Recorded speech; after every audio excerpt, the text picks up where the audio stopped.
noches a todos los naturales de las Españas de ambos hemisferios. Aquí Alberto desde la ciudad de Sagunto, en conversación directa con Iderman Andrade. Iderman Andrade es un residente en México, es catedrático de filosofía de la Universidad de Monterrey, del campus Puebla, del Tecnológico de Monterrey, en su campus de Puebla. Es un apasionado hispanista y vamos aprovechando la coyuntura de que recientemente se está celebrando la independencia de Colombia, y él, aunque reside en México, es colombiano, pues vamos a hablar de la historia de la emancipación de Colombia y la emancipación de México. Utilizo la palabra emancipación casi por costumbre, porque para mí técnicamente fue una secesión. No fue independencia y no fue emancipación.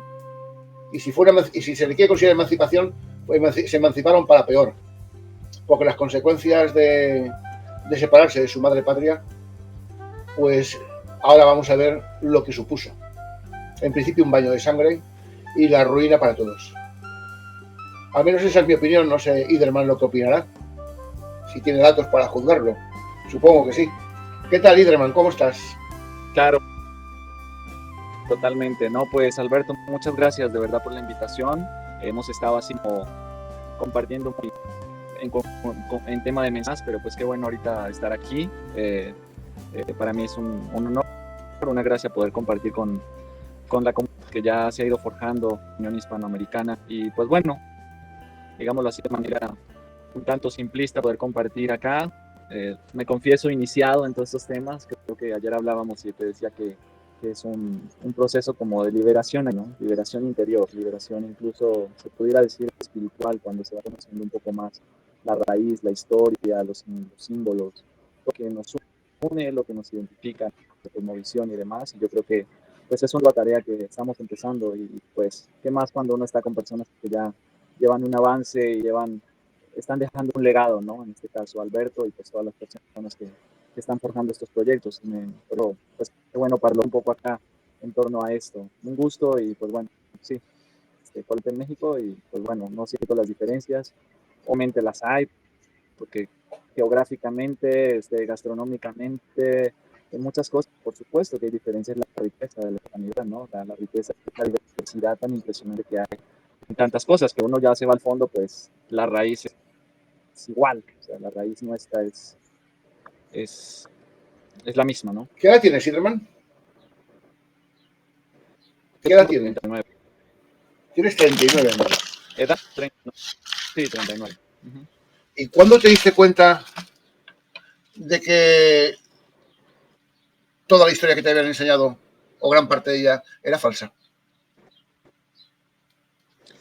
Yo ya empiezo a hacer remembranza, ¿no? Con un profesor en la Universidad Tomás. Él siempre nos mandaba puntaladas, ¿no? O sea, era profesor de filosofía, pero siempre nos mandaba puntaladas muy interesantes, pero pues uno las deja pasar, ¿no? Él nos mandaba así el tema sí, cuestionando, ¿no? Cuestionando esto que hablábamos hace rato, ¿no? El tema de las independencias, o también pues resaltando el legado que España nos había dejado, todo esto. Que siempre, claro, uno ya está viciado desde muy chico, porque pues desde el inicio de educación, vaya, que te van dando, pues al final te van diciendo siempre el mismo curso, ¿no?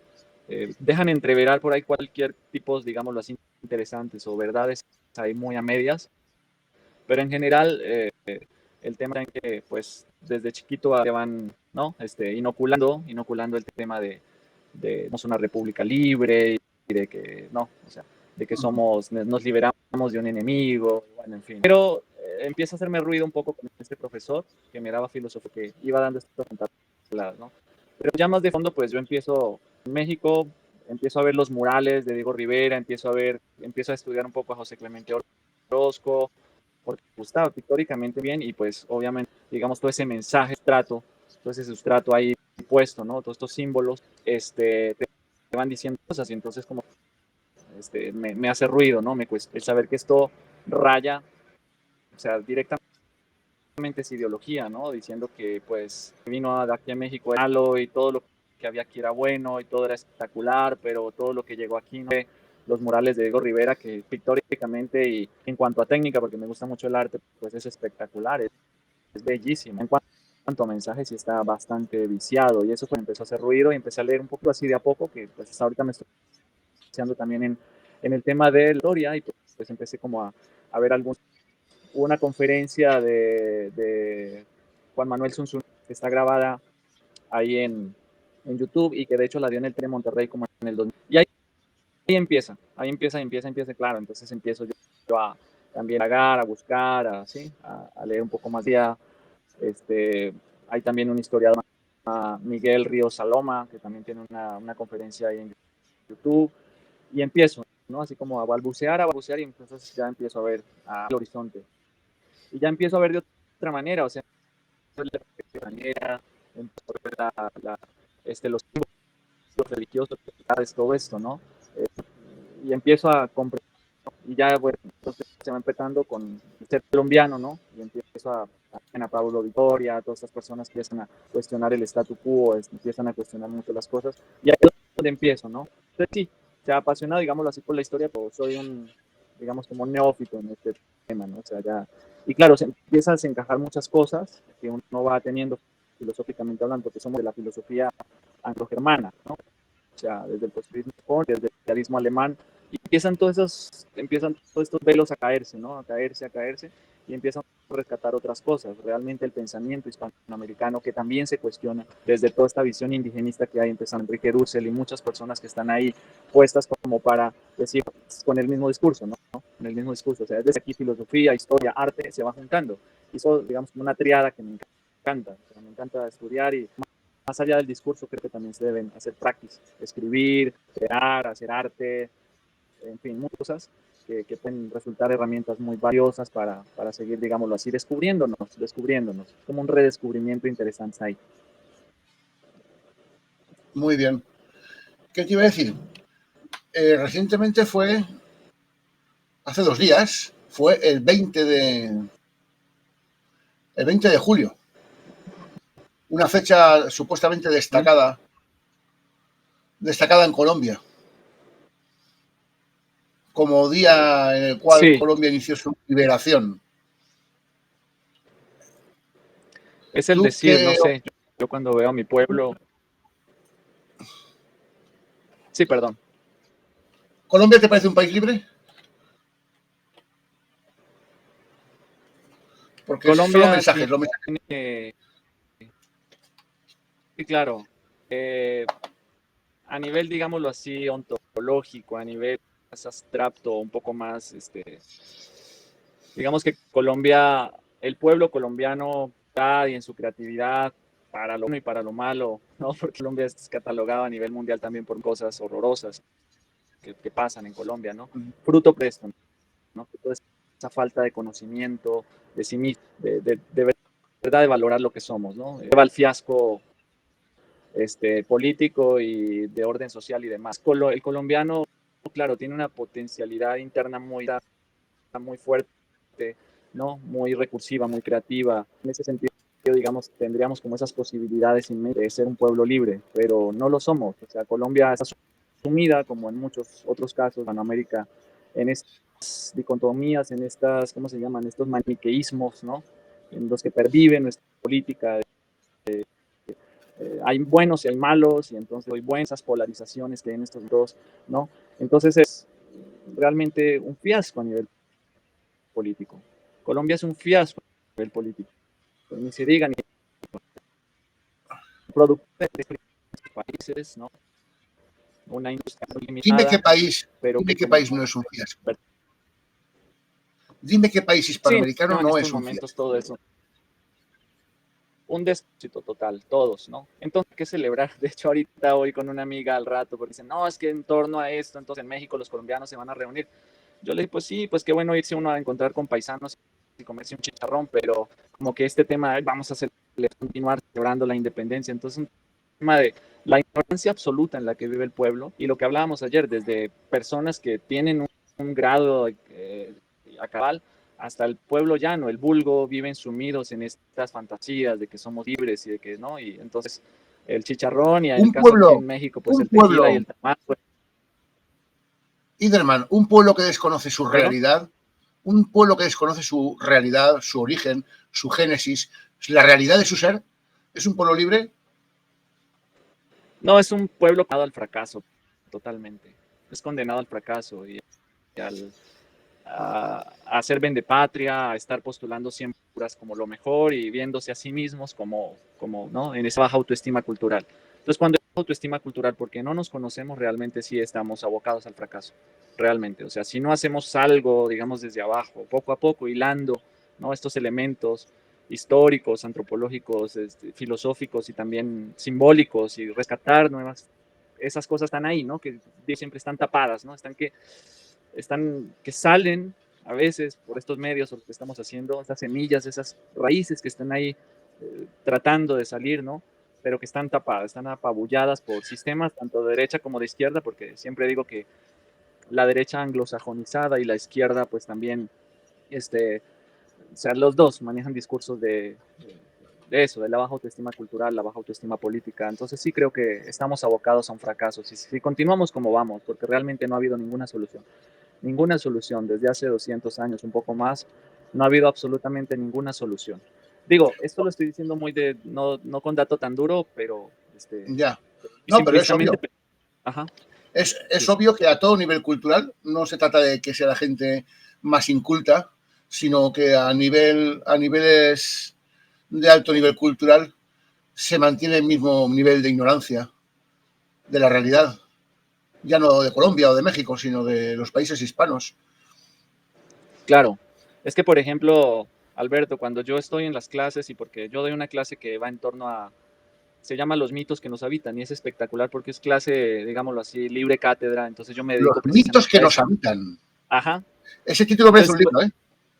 sí, está muy, muy bueno. Entonces, en esa materia yo voy desglosando precisamente desde la historia, desde los símbolos, desde los mitos que hemos tenido desde la antigüedad hasta nuestros días, cómo ir decodificando muchas cosas. Y cuando yo llego al ámbito hispano, ¿sí? Cuando yo llego al ámbito hispano, los chicos dicen, pero, ¿qué onda? Así como dicen aquí en México, ¿qué onda? Chicos de un alto, digámoslo así, adquisición económica, el Tecnológico de Monterrey es una de las ciudades más prestigiosas de aquí en México, y son chicos que pertenecen a la élite mexicana, ¿no? O sea, en todas las ciudades donde está el Tecnológico de Monterrey, ¿no? Chicos de buena adquisición, con un grado de cultura, y cuando uno llega a estos temas y habla de todos estos símbolos y habla de la historia como tal, pero dicen, pues yo le digo, pero es que ahí está YouTube, ¿no? Entonces siempre digo como que saben más del anime japonés o saben más de Marvel o de los cuentos que nos meten, ¿no? Pero de su historia y de sus símbolos no conocen mucho, no conocen mucho. Entonces se quedan como así de... Entonces es muy, muy bueno porque hay chicos que incluso han creado podcasts y cosas como, estamos redescubriendo cosas, ¿no? Estamos redescubriendo cosas que este profesor aquí nos detona, pero que no sabíamos. Entonces van, investigan y dicen, oye, sí, realmente lo que nos dicen hasta hoy, pues realmente no es como lo que ha sucedido, lo que ha pasado, ¿no? ¿Tú crees que es una voluntad de los gobiernos de implantar una conciencia nacionalista fundamentada en el odio a España? Totalmente, O en el victimismo contra España? totalmente. Al final coincido con muchas personas serias que hablan del tema y digo, es que no es un odio a España, es un odio a sí mismos, es un odio Claro. a sí mismos. Y eso conviene, políticamente conviene, totalmente, ¿sí? Entonces se ¿Y ese crean caso dispositivos se reproduce en todos los países de Hispanoamérica? totalmente, eso no está calcadito, todo está calcado, ¿no? El mismo dispositivo, ¿no? Que desde el discurso y que desde la academia y que desde, sí, desde los libros o desde la historia que se escribe, totalmente está puesto para que el pueblo viva sumido en esa ignorancia, no, en que no se Aclaremos conozca. que eso es la leyenda negra. Aclaremos que eso es la leyenda Totalmente, negra. totalmente. La Aclaremos que la leyenda, leyenda negra fue una estrategia, una exitosísima estrategia de marketing político, creada por claro, los enemigos de España cuando eran incapaces militarmente de dominar a España, pues recurrieron a la difamación, al chantaje moral, a la calumnia, hasta el extremo de que ellos mismos se las creyeron, porque luego las aberraciones con las que calumniaban a España, ellos sí que las cometieron. Se sintieron legitimados a hacerlas ellos porque se creían que la misma España las había hecho. Y realmente, Claro. analizamos los crímenes, masacres y genocidios que se han dado a lo largo de la historia, pues tienes que mirar a Francia, tienes que mirar a Inglaterra, sobre todo, tienes que mirar a Estados Unidos, tienes que mirar a Holanda. Totalmente, totalmente. Y Pero en sus sistemas educativos, los genocidas, los criminales, eran los españoles. Ajá, totalmente. O sea, y esto funcionó en estos ámbitos europeos en un inicio, pero después les funcionó perfectamente en Hispanoamérica, ¿sí? Inoculando en las Y élites en y en el pueblo. Norteamérica. Y en Norteamérica. Y en Norteamérica, por supuesto, funcionó totalmente, ¿sí? O sea, es decir, ¿No, eso ¿no mismo que piensas ellos... que los sistemas educativos de Hispanoamérica quizá puedan ser inducidos por el criterio impuesto desde Norteamérica? Totalmente, está viciado el asunto, ¿sí? Y pues, como digo, o sea, yo siempre pongo, Alberto, yo siempre pongo una triada y siempre se la pongo a mis alumnos, la triada, ¿no? Hay una triada que es idealismo alemán, luteranismo, Revolución Francesa e Ilustración Francesa, calvinismo, porque es calvinista, y positivismo anglosajón, anglicanismo. O sea, todo esto va unido a la cosmovisión religiosa que se fue fraguando, ¿sí? Entonces, quienes empiezan a pensar a Occidente, ¿no? Lo pongo entre comillas, desde el idealismo, pues son los luteranos, ¿bien? Y quien empieza a sistematizar desde la enciclopedia y desde, ¿sí? Pues son los franceses, que después eso se transmuta a Norteamérica, a Harvard y a esto, y ellos son los que han escrito nuestra historia en los 200 últimos años, ¿no? Y fuera de eso, esta visión del progreso y del capitalismo, y nosotros fuimos los que creamos el capitalismo, y entonces nosotros somos, como dicen aquí en México, los chingones, porque fuimos los que descubrimos el agua cuando el capitalismo ya existía, ¿sí? Entonces, bien, entonces todo eso nos lo han ido inoculando, y la historia, claro está, la historia y los elementos académicos y demás y simbólicos, pues obviamente van siendo impuestos desde otra visión, o sea, desde otra visión, o sea, la anglosfera nos piensa, ¿sí? O sea, yo siempre digo, el mundo franco-anglosajón, Nos porque venden siempre paquetadas sus ideas y sí, nosotros yo las siempre compramos. pongo esa triada y la resumo en ese neologismo, franco-anglosajón, ¿sí? O sea, ahí está Alemania, el mundo protestante, el mundo inglés y el mundo franco, ¿sí? O de Francia. Esa triada es con la que hoy en día se piensa la universidad, es con la que se piensa la economía, es con la que se piensa la lengua, es con la que se piensa la literatura, y es un fiasco, es mera fantasía, mera fantasía. Y ahí es donde sí, ¿Has profundizado en los escolásticos de Salamanca? es que ahí es donde está la riqueza, ahí es donde tenemos que empezar a buscar, a rebuscar y a conocernos. O ¿Pero sea, has profundizado en ellos? pues como fui fraile dominico, pues claro que Francisco de Vitoria y Sepúlveda y bueno, todas estas personas uno las estudia, Suárez, Francisco también Suárez. Francisco Suárez, y yo creo que ahí es donde yo le diría ¿Juan de Mariana la has estudiado? Juan de Mariana totalmente, o sea, yo ahí es donde le diría a estos académicos que incluso son de élite acá en México o en Colombia, que están más enfocados en el mundo ¿cómo se llama? De estructuralismo francés y Foucault y toda esta gente, o sea, yo le diría a ellos, de verdad, si ustedes quieren crear o recrear un pensamiento del sur, porque ellos dicen, no, del sur, pero es como que el pensamiento del sur es ir a las pirámides mayas a ver qué encontramos y a ver qué nos dicen los indígenas, cuando eso es un sinsentido absoluto, ¿no? Es descubrir como esas sabidurías ancestrales y pueblos originarios con todo el respeto, ¿no? De las comunidades indígenas, porque yo tengo sangre indígena y mi bisabuela era indígena, ¿no? Pero realmente si tenemos que pensarnos desde el sur, tenemos que pensarnos desde la cosmovisión del sur, que es todo el Mediterráneo y el sur nuestro, y el sur nuestro se piensa desde la escolástica. No hay otra, sí, no hay otra. Es que las ideas fluyeron por el Mediterráneo. Totalmente. Los bárbaros del Total, norte iban en taparrabos y vivían en claro, chopas y claro. poco más. Las ideas corrieron de oriente a occidente, pasando por Roma. Pasando por Roma, claro, totalmente. Pero luego Roma cayó Ajá. y Occidente pues tuvo una caída intelectual, cultural, Uh-huh, salvo Bizancio, uh-huh. y todo el conocimiento de Bizancio, fundido y mezclado con el conocimiento indo-persa, fue Uh-huh, transmitido a través de los musulmanes uh-huh. hasta la península ibérica. Está la península ibérica totalmente. No sé si has oído hablar de Averroes, Averroes, claro, sí lo estudié. de Averroes, Maimónides, Simónides. de Uh-huh, Gersónides. uh-huh. Sí, claro. ¿Qué te quiero decir? La filosofía aristotélico-platónica, Europa la recuperó a través de los traductores de Toledo. Totalmente, totalmente. Y de ahí viene Tomás de Aquino y después ahí viene todo el desarrollo de la San Alberto Magno. Y Alberto Magno. Ajá. Y de ahí, a través de Francisco de Vitoria, surge la escolástica española del siglo de oro. Claro. Te voy a dar un par de datos. ¿Tú sabes cuál es el símbolo alegórico en formato femenino de la Revolución Francesa? Pues es esa mujer. Delacroix, ¿no? Delacroix es el pintor. ¿Cómo se llamaba esa mujer? No puedo recordar bien, pero... Yo te lo digo, no pasa nada, yo te lo digo. La Marianne. Ah, ya. ¿A qué te suena la Marianne? A Juan de Mariana, imagino, ¿no? Exactamente. Realmente esa mujer simbolizaba unas ideas, que no eran las ideas de la Ilustración, ni de Rousseau, ni de Voltaire, ni de Montesquieu, que también, pero no. Para ellos el símbolo revolucionario de acabar con el tirano era las ideas, que el pueblo lógicamente desconocía la filosofía, porque mayormente era analfabeto, pero sí que las ideas se transmitían boca a oreja. Y ellos sabían las ideas de la Marianne o de Marianne. No sabían que era un cura español, un filósofo teólogo que se llamaba Juan de Mariana, que fue quien teorizó, entre otras muchas cosas, que cuando el rey se convierte en un tirano, como último recurso es legítimo ejecutar. La revolución. Sí, claro. Y, único en el mundo. Por cierto, bueno, único.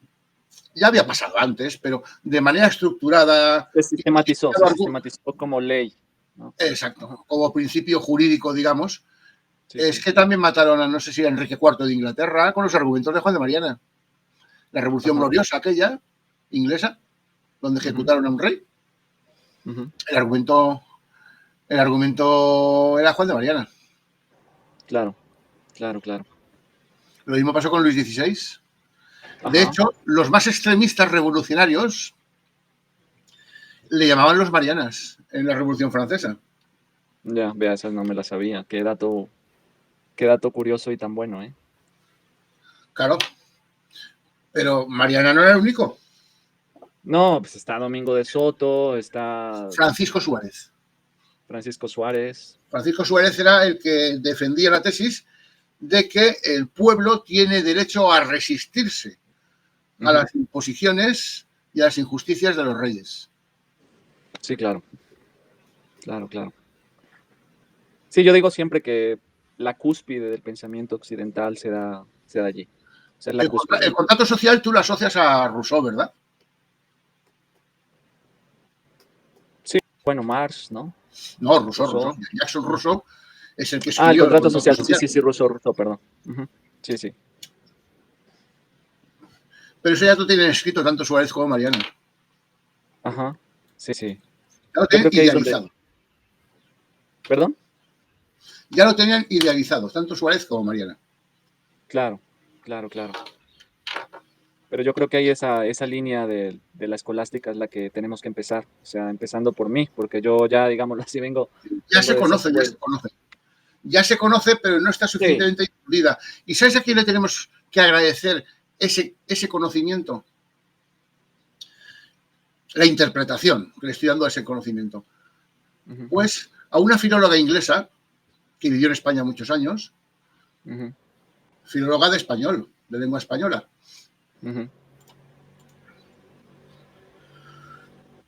Que es la que, analizando todos los escritos de Juan de Mariana y de Francisco Suárez, de Domingo de Soto, del padre Azpilicueta, de Juan de Lugo, fue al más importante economista del momento, un austriaco que vivía en Inglaterra, un premio Nobel de Economía en 1974. Te estoy hablando de Friedrich Hayek. Y le evidenció, le demostró, y fue una tesis que Hayek hasta el final de sus días defendió, que los principios económicos de la libertad de mercado y del liberalismo en general proceden de la escolástica española, no de los Claro. calvinistas ingleses como se suponía. Universidad de Viven Salamanca. del capitalismo. Claro, totalmente. Totalmente. De hecho, hay un autor ahorita contemporáneo también español que se llama Jesús de Huerta de Huerta. Huerta de Soto, ¿no? Claro. Huerta de Soto. Te desglosa muy bien el asunto, que de hecho sí quiero conseguir algunas de sus obras porque realmente... No, yo te voy a pasar un par de artículos míos a ese respecto que Ya. tenía que haberte hecho leer antes de tener tú y yo esta conversación. Ajá, sí, sí. No, es que hay mucho por descubrir, la verdad. Hay mucho por redescubrir, porque está ahí, como digo, ahí está. Y La, cuando nos vamos a la los... inflación, el problema de toda Hispanoamérica y hoy día de Europa y de Estados Unidos. Ajá, sí, totalmente. Lo estructuró Juan de Mariana, hasta el extremo de que lo criminalizó. Ajá. Mira lo que decía Sí, sí. Juan de Mariana. El poder político no es divino. Ujú. Por tanto, el gobernante no es dueño de sus súbditos ni de sus posesiones. Ujú. Ahí está Ujú. dando ejemplo de lo que es la propiedad privada. Claro. Si este se convierte en tirano, es decir, aquel que piensa que todo es suyo, o sea, aquel que se cree con el derecho de decir expropiese, Ujú, ujú. y se apropia de todo promulgando leyes y actos injustos, sus súbditos tienen legitimidad para rebelarse contra él y recuperar sus derechos originales e incluso eliminarlos si fuera preciso. Aunque éste hubiese heredado legítimamente la corona y fuera católico. Ujú. Eso le decía un español del siglo XVI, Juan de Ujú. Mariana. Exacto. Fíjate la trascendencia de lo que te estoy diciendo. Totalmente. Francisco Suárez. Los gobernantes no tienen un poder absoluto y los súbditos tienen derecho a resistir a un gobierno tiránico. Ujú. El poder no es absoluto. Ujú. Y con estas ideas es con las que se educaba a los reyes de España, Claro. desde Felipe II a esta parte. Ajá. Por eso tú habrás visto muchas revueltas y muchos alzamientos a lo largo del siglo XVI, XVII, XVIII, Ajá. Ajá. en Francia, en Alemania, en Inglaterra. Claro. Pero en España el único alzamiento que hubo popular lo promovieron los jesuitas y era por la prohibición de llevar capa. Ujú. Ya. Hubo uno antes, pero eso fue antes de, digamos, del punto de inflexión que fue el descubrimiento de América, por razones Ujú. similares. Las Claro. hermandillas de Galicia. Pero Ya. mientras en Europa tuvieron que ejecutar por cientos de miles a los campesinos que se levantaban contra los reyes, y Lutero se ponía de parte, no de los reyes, no de los príncipes, y Lutero se ponía de parte de la aristocracia, Ujú. pues en España no tenían ese problema. Claro. España se dedicaba a conquistar el mundo. Ujú. Y eso porque había una simiente intelectual detrás. Ujú. Porque la Sí, población puede ser total. analfabeta, pero Ujú. las ideas corren boca a oreja. Claro. No, y se materializan en cosas, se materializan en estructuras, ¿no? En cosas muy concretas también. Tú, fíjate, vayamos al tema de México. Ujú. México, en 300 años tan apenas hubieron revueltas, ni conflictos Sí, sociales. exacto. En 300 años de dominio español. Y por ejército, no tenía un ejército de ocupación, ni un ejército formal, tenía unas milicias locales dirigidas por los mismos nativos y criollos, Indígenas, o claro. sea, por el mismo pueblo, digamos que el mismo pueblo gestionaba el concepto de milicias, de ejército. Claro. Y nunca hubo ningún conflicto social de gravedad. Exacto. Fue la secesión de España y a partir de Iturbide, con un ejército con armas, fusiles, cañones modernos, un ejército regular, Ajá. no salieron de alzamientos, de conflictos, de guerras civiles, de invasiones. Hasta nuestros días, Es que en podríamos decir. México las ciudades no estaban ni amuralladas. Exacto. Solo estaban amurallados los puertos, pues porque Solo San Juan de Ulúa y algunos, ajá, los Acapulco. puertos por los ataques piratas. Sí, No sí. había temor a un conflictos internos. Ujú. A partir de la independencia, México ha pasado 100 años en que de una guerra la enlazaban con otra. Sí, exacto. La guerra de Texas se enlazaba con la invasión norteamericana, y la invasión norteamericana... Con la invasión francesa y después... No, y en medio de la invasión francesa hubieron dos guerras entre los mismos mexicanos. La revolución de Ayutla y la guerra de Reforma. Y la guerra de Reforma engranó directamente con la invasión de Maximiliano. Exacto.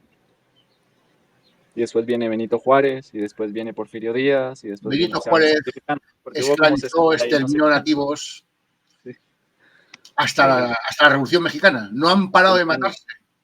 No han parado de matarse. En los primeros 100 años. Ahora las tornas han cambiado. Ahora el problema es el narcotráfico. El narcotráfico, sí. Totalmente. Sí. Y bueno, todos los problemas que han sucedido en torno a desde los 60 hasta acá, la hipercorrupción que ha habido es impresionante, ¿no? Y pues después viene todo este tema del narcotráfico y demás, y pues realmente es de no parar. Es un país bastante convulso, tristemente, ¿no? Porque es un país exageradamente rico y en cultura muy denso, pero también es cierto que pues toda esta convulsión sistemática que existe pues no para. O sea, México también es un país extremadamente violento, como mi país, Colombia, también, ¿no? Sí. Claro, pero la pregunta que tenemos que hacernos, donde te quiero llevar, es que eso con España no pasaba. Exacto. Sí, incluso toda la protoindustria y la economía pues fluía muy bien en la época del virreinato, ¿no? Había mucha riqueza, había mucha, o sea, si hablamos de México, de Lima, incluso de Santa Fe en Colombia y todo esto, pues eran ciudades esplendorosas y excesivamente ricas, ¿no?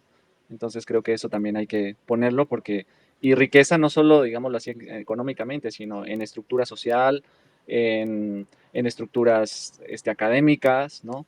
O sea, la UNAM y todas estas grandes universidades también, la Universidad de San Marcos, ¿no? En Lima, o sea, eran estructuras que pensaban también la vida, pensaban también las estructuras, ¿no? Sociales y políticas, y creo que eso hay que rescatarlo también, ¿no?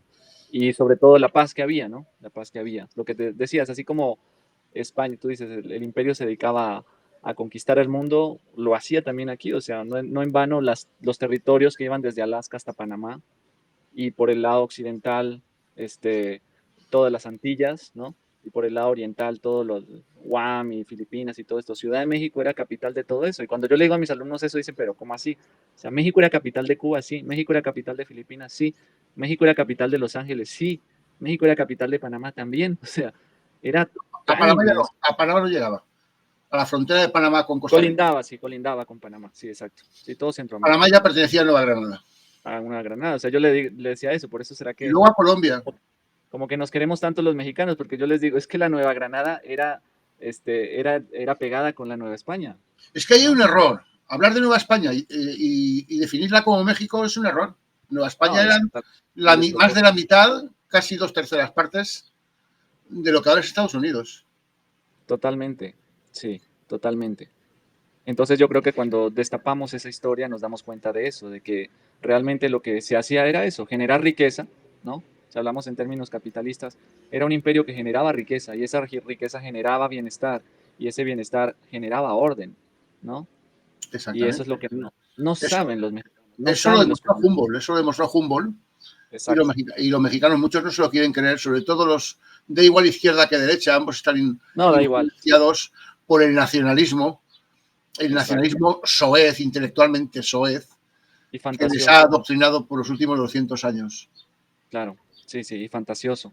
¿Sí? Es lo que yo le digo a las personas con las que me encuentro, es que solo con el hecho, el solo hecho, digamos, de mentalizarse, o sea, de interiorizar, el solo hecho de dar gracias a España y al Imperio Español, solo con eso, o sea, vaya, ya no somos, ya, en fin, como todo el mundo dice, ¿no? Pero con el solo hecho de decir gracias por lo que tengas, por lo que llegó de allá y también se fusionó con lo que había acá, y gracias por, ya con eso sanamos esa herida que se ha inoculado y que se ha interiorizado también, es una herida, ¿cómo se llama? De la mentira, ¿no? En la que vive el pueblo creyendo que esos 300 años que fueron de prosperidad, que fueron de abundancia, que fueron de orden, que fueron de riqueza, que fueron de mucha cultura, ¿no?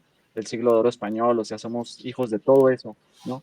Pero la narrativa, digamos, franco-anglosajona lo que puso fue que esos 3 siglos fueron de barbarie, ¿no? De inquisición, de esclavitud, de pobreza, de un catolicismo, o sea, hoy en día cuando hablan del catolicismo, ¿no? De un catolicismo que solo promovía la pobreza y, o sea, y uno dice, pero ¿en dónde, no? O sea, ¿dónde? Cuando a Ciudad de México era de las ciudades más esplendorosas de todo el planeta, o sea, ¿no? Lima era una de las ciudades más esplendorosas de todo el planeta, o sea, fueron las capitales del mundo durante 2 siglos, ¿no? Por encima de cualquier ciudad europea, Ciudad de ¿no? México. Pero, exacto, pero empiezan a decir eso, ¿no? Que el catolicismo fue Inquisición, que fue no sé qué, que, ¿no? Y todo eso nos lo han metido y no lo creemos, o sea, el vulgo lo cree y las élites lo creen, ¿no? Lo El creen para crear. capitalismo se sustenta y se fundamenta, entre otras cosas, en la propiedad privada, como derecho inalienable. Total, inalienable, claro, totalmente. Francisco Suárez sostenía que la propiedad privada era un derecho natural, inherente a los Totalmente. seres humanos. Ujú. Y argumentaba que cada individuo tenía el derecho de poseer y controlar los frutos de su propio trabajo y esfuerzo. Ujú. Que este derecho estaba arraigado en la naturaleza humana y no Claro. dependía de ninguna institución o ley positiva. Ujú. O sea, que tu derecho a propiedad estaba por encima de lo que quisiera legislar cualquier gobernante. Claro, Es un derecho que no te pueden claro. arrebatar porque me invento una ley. Ujú, ujú. Sí, claro. Esa es la Sí, base que pero ahí, sustenta el capitalismo. perdón, Esa es la base que sustenta el capitalismo junto con el libre mercado, totalmente, la libertad de totalmente. comercio. Ajá. Y eso es lo que tenemos que también desenmascarar, o sea, la visión weberiana, ¿no? De que realmente el Bueno, capitalismo y la riqueza se forja a partir de la ética protestante, ¿no? O sea, la ética hablemos de del ética ahorro. protestante. Hablemos de ética ¿Perdón? protestante. Hablemos de No, ética no, no. protestante. Sí, Siempre que hables con un protestante, te hablará de John Locke. sí, exacto. Ujú, Y John Locke te dirá que los derechos naturales son irrenunciables, son legítimos, porque se constituyeron antes de constituirse, o sea, eran existentes antes siquiera de constituirse la sociedad.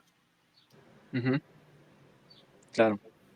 Y de hecho, la Declaración de Independencia redactada por Thomas Jefferson establecía el derecho a la vida, a la Ujú, libertad y a la búsqueda de la felicidad. ujú. Eso, eso lo aprendieron de Francisco Suárez. Totalmente, es que digo, si Kant y Hegel no hubieran leído, y bueno, el mismo Schopenhauer, no hubieran leído a Suárez, pues yo creo que se hubieran quedado muy cortos, pero eso también dentro de las historiografías y dentro de los libros de los grandes filósofos, si vamos a un acervo de los grandes filósofos en las escuelas anglosajonas, a Suárez no lo ponen por ninguna parte, pero Mira, Kant leyó a Suárez y Schopenhauer leyó a Suárez.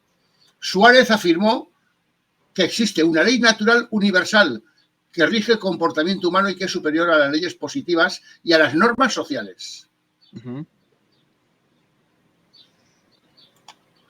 Totalmente, entonces el que... Suárez murió 100 y pico años antes de nacer siquiera John Locke. Ajá, exacto.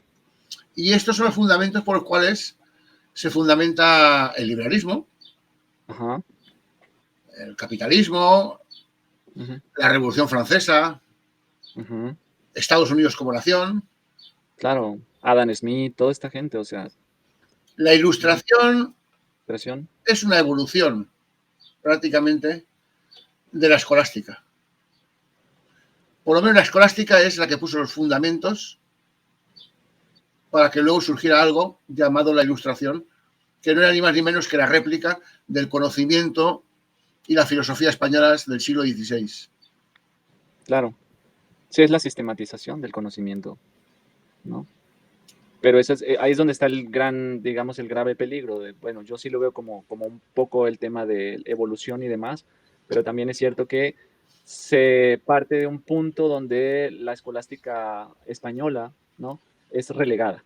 O sea, es relegada. Y yo creo que ahí es donde tenemos que tener sumo cuidado también con ello. O sea, es relegada por el iluminismo francés también. Es relegada, yo diría que es fagocitada, porque al final nos están vendiendo escolástica y le han cambiado el nombre y le han llamado iluminismo o Exacto. ilustración. Ujú. Lo importante es Y que después España, viene, España no sea protagonista. y después viene la neoescolástica, que la neoescolástica es netamente francesa, ¿sí? Y no tiene mucho que ver con la escolástica española. Ni la conocía, te reconozco que ni la conocía. Ajá, sí, la neoscolástica francesa, pero ya es más desde este paradigma idealista. De aquí nos podemos pasar al marxismo, si Ajá. quieres. El marxismo fue refutado a finales del siglo XIX, refutado aplastantemente por la Escuela Austriaca de Economía, exactamente por Karl Menger, su fundador. Al menos eso es lo que se cree.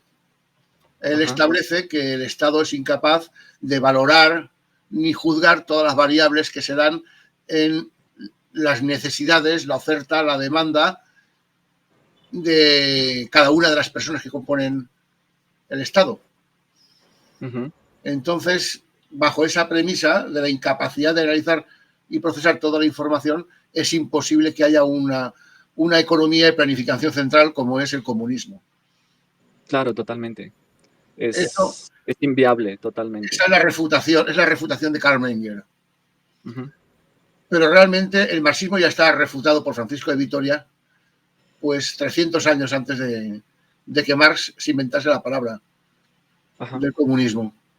Francisco de Vitoria afirmaba: si los bienes se poseyeran en común, serían los hombres malvados e incluso los avaros y ladrones quienes más se beneficiarían y sacarían más y pondrían menos en el granero de la comunidad. Sí, totalmente, es inviable desde todos los puntos. Con esa frase tienes el comunismo refutado. Claro, totalmente. Sí, el comunismo hace parte de esa idealización. O sea, realmente lo que podríamos decir es que el mundo moderno o el mundo contemporáneo se basa en meras ideas, en idealismos, ¿no? Que parten desde la base filosófica, ¿sí? Y el marxismo también, o el comunismo, entra dentro de esa misma, ¿sí? Por más antagónico que, digamos, entre comillas, pueda resultar, hacen parte de lo mismo, ¿no? Un pensamiento idealista. Y eso es lo que gobierna hoy la economía y la academia, ¿no? Las creencias, ¿bien? Hacen parte de esa idealización. La literatura hace parte de esa idealización. La verdad es que la economía ha gobernado siempre, ¿eh? Totalmente. Porque y tiene que ser, o sea, es la madre de los conflictos bélicos. Ajá, sí, sí. Pero precisamente hay que rescatar nuevamente el tema de las materialidades, ¿no? Las materialidades. La economía se sustenta desde las materialidades, ¿no? Y yo creo que ahí el tema de la propiedad privada y el tema, hay que volverle a dar mucho realce, porque hoy en día estamos en un montón de eufemismos y de cosas, ¿no? Como estos temas del 2030 y demás, ¿no? Donde nadie va a poseer nada, pero lo poseerán todo, y bueno, son puras cosas que se van metiendo ahí, ¿no? Es que nos están queriendo transformar a peor. Claro, claro, claro. Y ahí está inoculado precisamente el tema de estas corrientes, Yo llamo neomarxismo. Neomarxismo, totalmente, claro. O sea, va en contra de la propiedad privada. Y nos están predicando día y noche eso, ¿no? Entonces... es que eso ya no lo hicieron, Ajá. Ten en cuenta que el argumento de los ingleses para vincular a ciertas élites hispanas a sus intereses, con lo cual, con la pretensión de generar una sedición, una secesión, fue el libre mercado. Claro. Los ingleses y americanos hablaban de libre mercado. Ajá. Pero ellos no lo explicaban. Exacto, ellos eran los más proteccionistas. Claro, totalmente. Libre mercado libre tú, pero para comerciar conmigo, el libre mercado, pero de las materias primas. Libre mercado de las materias primas y de esto, o sea, de lo que fuera, pero en régimen de monopolio. Entonces, si yo soy monopolista, no hay libre mercado. Ajá. Y ese es el problema, porque hoy cuando hablamos de capitalismo uno dice, bueno, pero ¿qué tipo de capitalismo estamos hablando, no? O sea, porque también... Solo hay uno. Exacto, sí, solo hay uno. Ese que sustenta en la libertad y en los derechos naturales. Totalmente. La libertad de comercio y la libertad de iniciativa privada. Ajá, exacto. Sí, sí. Realmente nunca ha estado implantado. El problema que tenemos es de un exceso de estatismo. Exacto. El Estado rige nuestras vidas desde la cuna hasta la tumba. Ajá. Desde la misma educación, que es educación estatal. Ajá. Desde el mismo comercio que te lo regula el Estado. Desde el mismo comercio, y hoy en día el tema hasta la misma familia, o sea, la misma familia la quiere Exactamente. Ajá. están queriendo hasta reconstituir el concepto de familia. Sí, sí. O Sí, es desvirtuar. el paradigma, ¿no? Del Dios, ¿no? El Estado es el Dios que todo lo tiene que estar viendo y todo lo Es tiene que saber. hegeliano. Totalmente hegeliano. De hecho, Sí, sí, Marx era un seguidor de Hegel. totalmente. Y era apólogo de la idea de que el Estado es Dios. Exacto. Exacto. Yo, a diferencia de ti, a diferencia de tu criterio, yo opino que Dios no es nada. Pero el Estado tampoco tiene derecho a ser nada. Ajá. Lo que prima es el derecho. El derecho de los individuos a ser libres. No de los territorios. Por eso defiendo la postura de la Unión Hispanoamericana. ¿Por qué? Porque ello implica la abolición de todas las fronteras internas entre los países hispanos. ¿Por qué? Porque estamos unidos por un nexo cultural e histórico y lingüístico. Todos emanamos de una misma, tenemos una génesis en común, ¿no? Como pueblo. Y yo creo que eso es lo que hay que empezar precisamente a cuestionar y a quitarnos el velo de que tenemos fronteras y demás, ¿no? Es que esas fronteras nos las han puesto interesadamente los intereses anglosajones. Porque si no nos han puesto a pelear entre nosotros, ¿Por qué? Porque el Frente Hispano, digámoslo así, sería muy poderoso en estos, digamos, en estos juegos macro geopolíticos que existen ahorita entre Occidente, entre el mundo anglosajón y o sea, el mundo hispano tendría que tener una preponderancia, pero no lo quieren hacer. Y lo otro es que es eso, o sea, han metido dentro de las mismas élites políticas esta visión para que estemos siempre enfrentados unos con otros, ¿no? Enfrentados. E internamente dentro de los países, enfrentados. O sea, las polarizaciones no son gratis. Es para que tú no puedas tener una cohesión, ¿sí? A pesar de las diferencias, no puedas tener una cohesión, seas como el agua y el aceite, internamente dentro de cada una de las repúblicas, pero externamente también. O sea, esto de ver con prejuicios, ¿no? Al chileno, al ecuatoriano, si yo no soy de allá o al no sé qué, eso hace parte de, ¿sí? La misma narrativa, o sea, la misma competencia deportiva, el fútbol, todo esto va haciendo que nosotros como que cada uno nos veamos como unas mónadas ahí, republicanas, ¿no? Y al final no haya como una cohesión. Pero cuando surge espontáneamente, o sea, yo viví en Europa, ¿no? Y cuando surge espontáneamente es cuando te encuentras con el argentino, con el centroamericano, y te entiendes totalmente en todo, o sea, te encuentras con una persona de Puerto Rico, te encuentras con una persona de Bolivia, y haces match, haces la conexión, ¿no? Enseguida. Enseguida, o cuando uno va a España. Te encuentras con un hispanoamericano y te has encontrado con un hermano. Claro, y cuando fui a Madrid, o sea, en Madrid, en cualquier parte donde iba, los mercados, a todo esto, o sea, como que solamente, hablas un poquito diferente, ¿de dónde eres? ¿No? Colombiano, Colombia, no sé qué, tal cosa, o sea, inmediatamente se siente uno en casa, ¿no? Más te digo, yo he vivido en Estados Unidos y ahí hay una segregación racial terrible. Sí, claro. Los negros con los negros, los blancos con los blancos. Sí. Exacto. Pero, entonces creo que hay si una gran oportunidad. Hay una diferencia. Si un hispano blanco se encuentra con un hispano negro, se encuentran dos compadres. Automáticamente son compadres. Sí. Yo lo he vivido. Sí, yo lo he vivido. Están ahí los negros que ni te miran y no les puedes decir nada porque es que se ofenden prácticamente de que un blanco les diga algo. Sí, exacto. Me encontré con un negro panameño y solo le faltó abrazarme. Sí, exacto.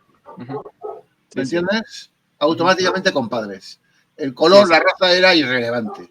Lo importante es que pertenecíamos a la misma cultura.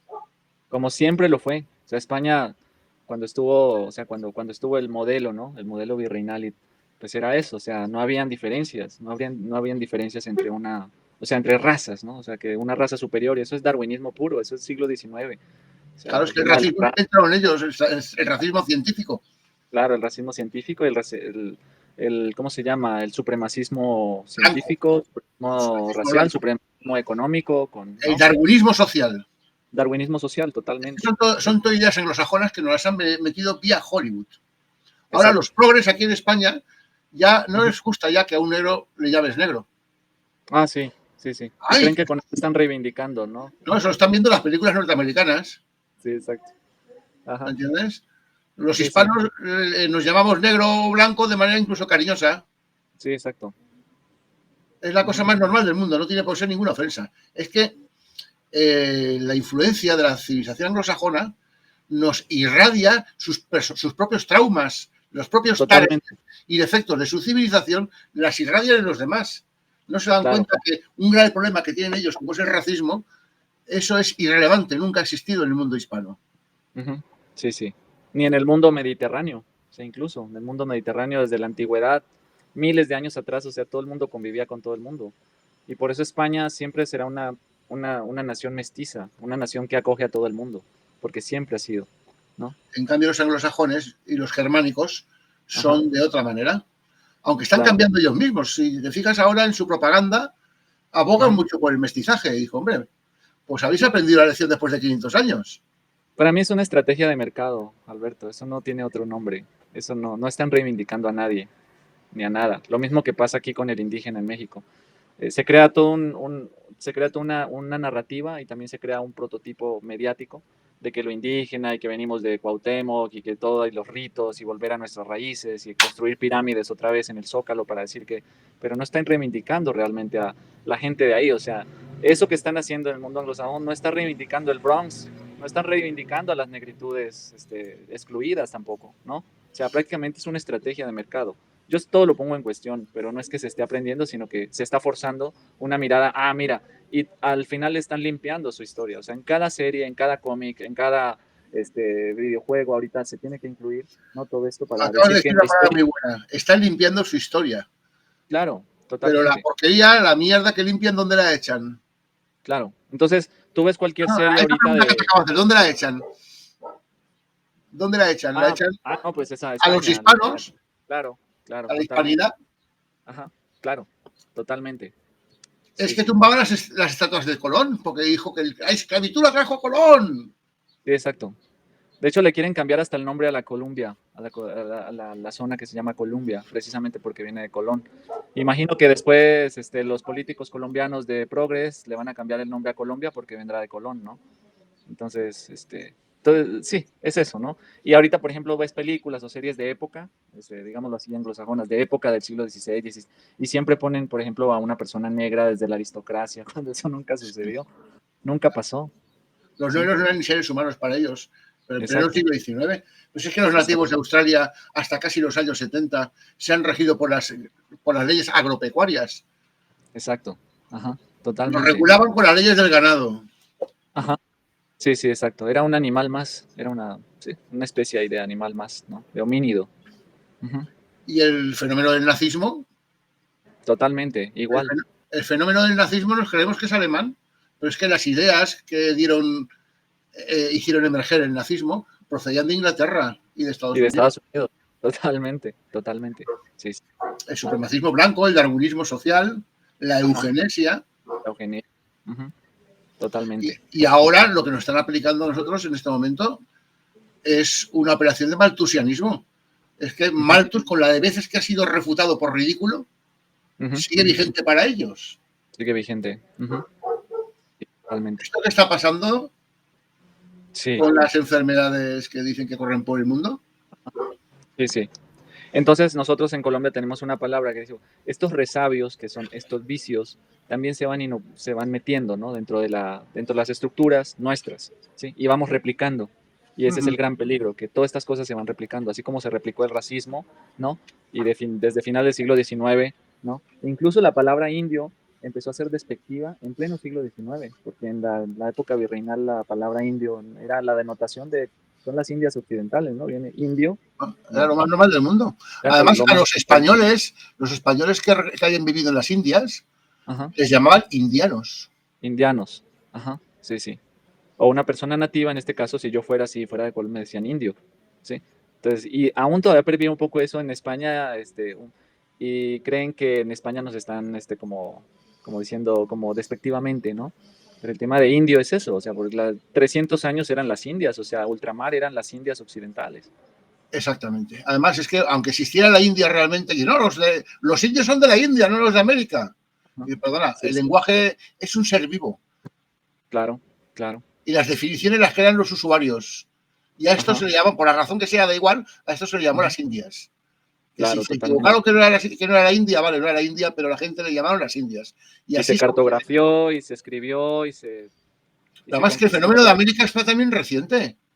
Es Ajá, que hasta el siglo XIX las empresas inglesas y holandesas eran las empresas de las Indias Orientales y las Indias Occidentales. claro, totalmente. Ajá, O sea, ellos exacto. mismos a esto le llamaban las Indias. El fenómeno de Claro. América es un fenómeno alemán. Ujú. Sí, sí. Sí, sí, Ellos claro. cambiaron su versión de su palabra de América, pero para mí la palabra América es la más ilegítima. Sí, claro. Y América Latina, de paso, se refuerza con la visión francesa de América Bueno, ya, Latina, peor aún todavía. O sea, son dos. eso, lo de Latinoamérica es una cosa que cada vez que lo leo y lo escucho, te aseguro que me escuece. Sí, sí, sí. A mí Me también. escuece porque es que con las palabras, cambiando las palabras, conviertes la verdad en mentira y manipulas Totalmente. la conciencia de las personas. Exacto. Por Y eso, empieza a meterse en todos los ámbitos. O utilizar sea, el concepto latino es una manera de deshispanizar. claro, totalmente. Ujú. Sí, sí. Y desde la academia, y desde el arte, y desde todos los flancos posibles, lo importante es que se diga latino, Latinoamérica, ¿sí? O América Latina, o América Latina. Y el pensamiento del sur, América Latina, ya con eso ya es un despropósito total. Simplemente porque lo promueve tendríamos que oponernos, que lo promueven los ingleses y franceses por nosotros al revés, Ujú. porque no Sí, promueven nada que sea para nuestro beneficio, siempre para el de ellos. absolutamente, absolutamente.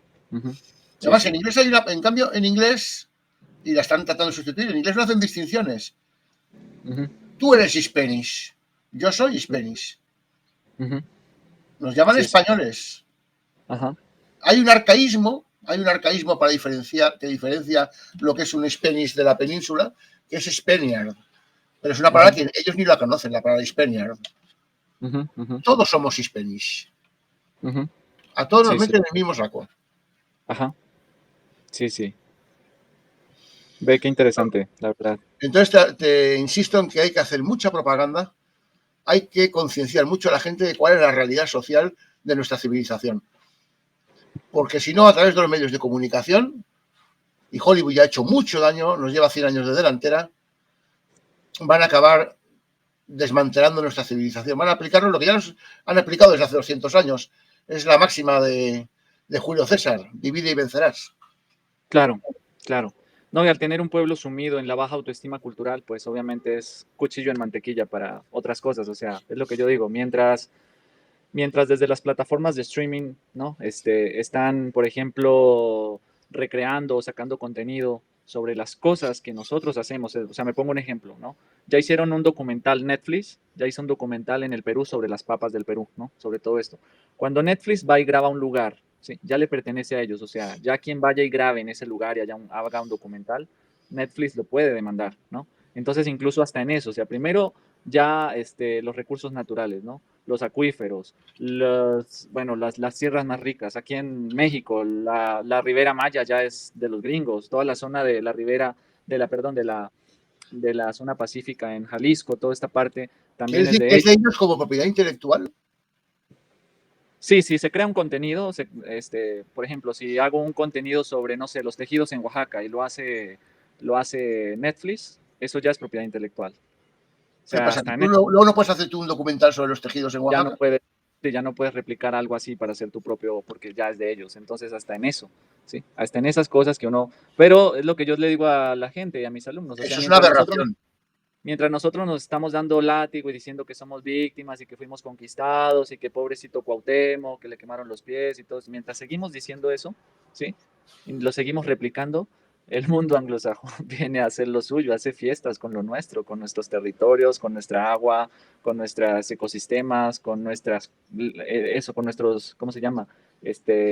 Riquezas culturales, con el café, todo es de ellos, la caña, el café, las mejores tierras en Argentina, o sea, todo eso, el Orinoco lo están comprando ahorita los chinos en Colombia, o sea, mientras nosotros estamos ahí, maldita Inquisición, y vinieron a hacernos y a despoliarnos, mientras nosotros estamos en eso, los otros vienen y aprovechan absolutamente todo, no dejan nada, nada, nada. O sea, el mundo bárbaro viene precisamente a llevarse todo. Como te digo, hasta si no se pueden llevar las arepas o las recetas, vienen y las graban y ya son de ellos, ¿no? Entonces es gravísimo. como propiedad intelectual, eso que me acabas de decir me ha sorprendido mucho. Sí. No me lo esperaba. Sí, sí. Y me la dijo un chico que es cineasta y ha trabajado, incluso ha trabajado para Netflix, ¿no? Me la dijo así, o sea, un tipo que hace unas grabaciones, siempre tiene las máquinas y las cámaras más impresionantes y me dice eso, o sea, si en esta zona viene Netflix y graba, ¿sí? Compra esos derechos, compra, o sea, la imagen de ese palenque o compra la imagen, o sea, todo lo que aparece ahí ya es de ellos.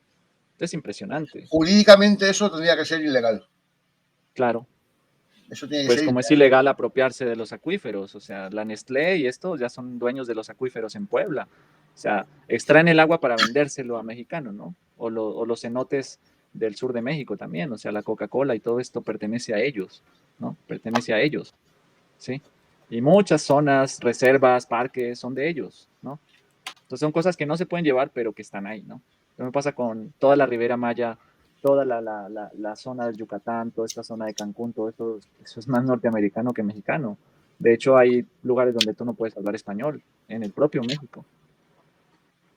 Eso es intolerable. Sí, sí, sí. Entonces, ese es el progreso, esa es la, ¿no? Entonces, es eso, borrar todo o apropiarse de todo, absolutamente de todo. Se apropian de la historia, se apropian de los recursos, o sea, se apropian de tu alma, se apropian de tu entraña, de tu ser, ¿no? ¿Tienes pensado escribir algún libro denunciando? Sí, ya, de hecho, ¿Yes? ya pienso ponerme a escribir un poco sobre el tema, sí, sí, sí, Muy sí. bien. Hay que ¿Tienes, hacerlo, hay que hacerlo. ¿Tienes editor? Bueno, aquí en México tengo algunos contactos, pero pues ya sería empezar eso, abrir otras brechas. Y lo que te decía, o sea, yo ahorita quiero realizar el doctorado, porque está ahí en stand-by, y precisamente me quiero meter por estos temas, sobre todo por el tema del arte novohispano o el arte, ¿cómo se llama? Barroco, algo de eso, ¿no? Algo de eso. Y hacer confluir cosas, ¿no? O sea, yo soy teólogo, pero no soy teólogo, digámoslo así, como de la teología idealista, ¿no?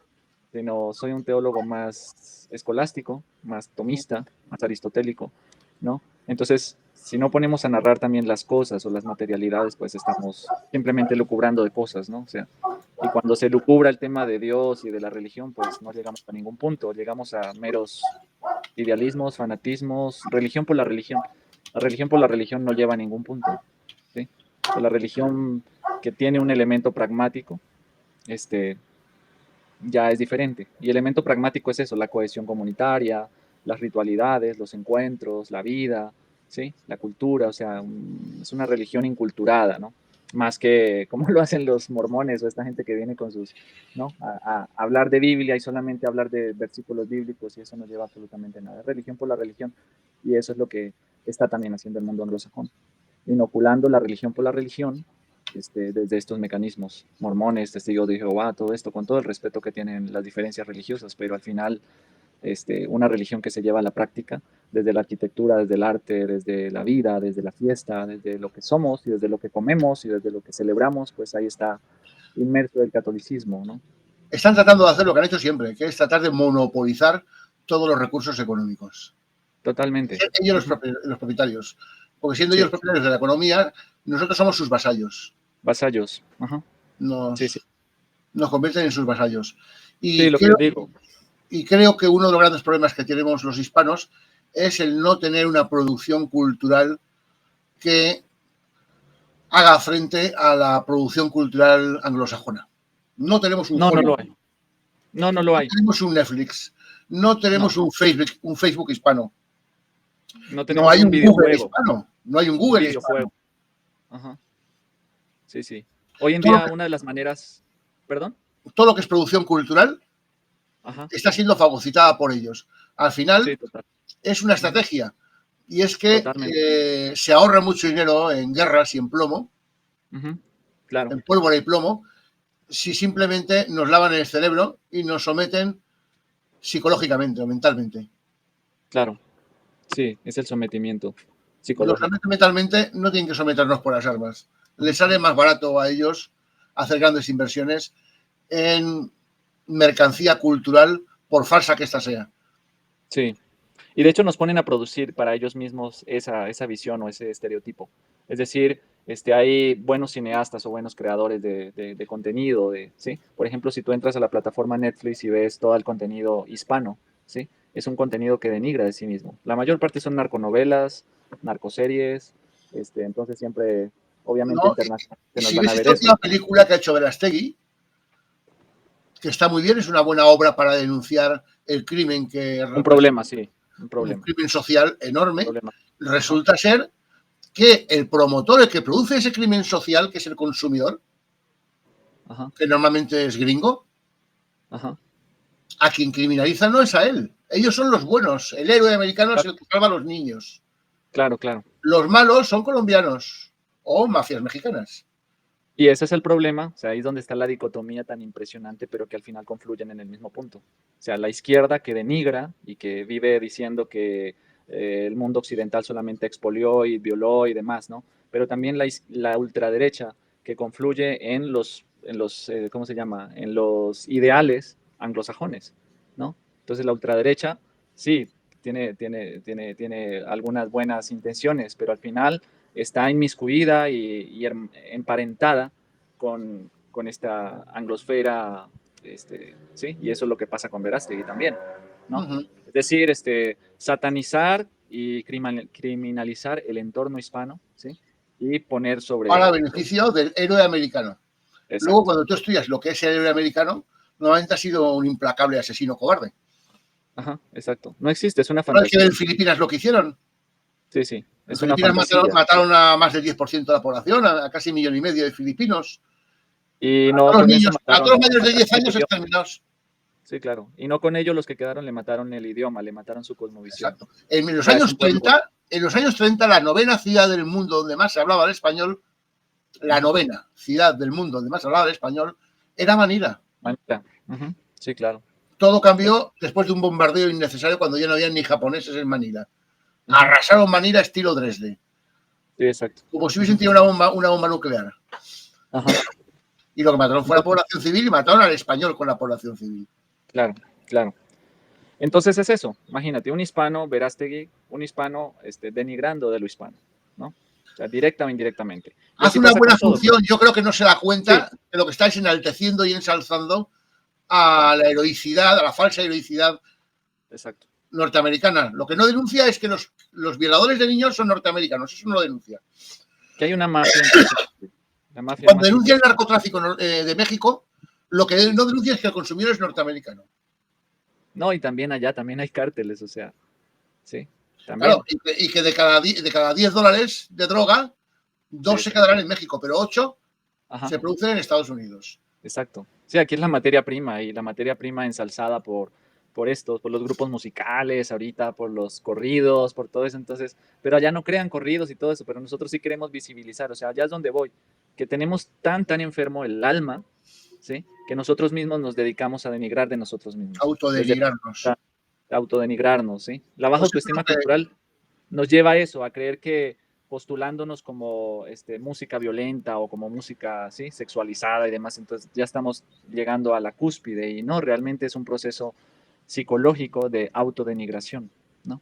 De arrastre cultural, de lastre pues cultural. eso es lo que hay que denunciar y combatir. Que no Ujú. seamos tan tontos y no caigamos en las mentiras de la civilización anglosajona, de los americanos, de los ingleses, porque lo que hacen es convertirnos en seres serviles a su Ajá, criterio, a sí, su exacto, criterio y a su despotismo económico, totalmente. a Ujú. tener monopolizada mental, cultural y Ujú. económicamente. Sí, sí, En todo. fin, Iderman, ha sido un enorme placer de partir contigo y espero que lo repitamos muchas más veces, porque Claro que veo, sí, veo que tú y yo tenemos mucho que discutir. Hoy ha sido sí, un breve inciso.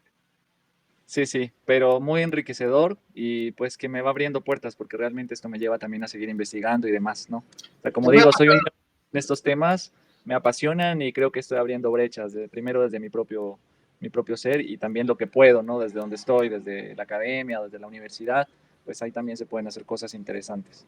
te voy a pasar una serie de informaciones que te van a resultar muy lucrativas intelectualmente.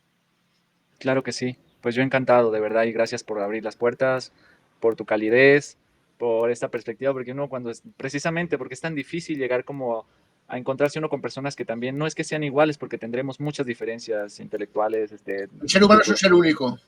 Exacto, somos únicos, Pero qué bueno cuando se confluyen en cosas y a la vez se va como, ¿cómo se llama? Construyendo, ¿no? Y Construyendo nada es lo juntos. que parece, Iderman, acuérdate. Sí, hay que cuestionar todo. En Sí, sí. fin, pues nada, aprovecho para despedirnos de nuestra audiencia y amenazamos con volver. Hasta Claro. pronto y viva la hispanidad. Sí, que viva la hispanidad, yo orgulloso, orgulloso. Y que no viva el 20 de julio, viva como fecha normal, pero no como independencia, ni como libertad.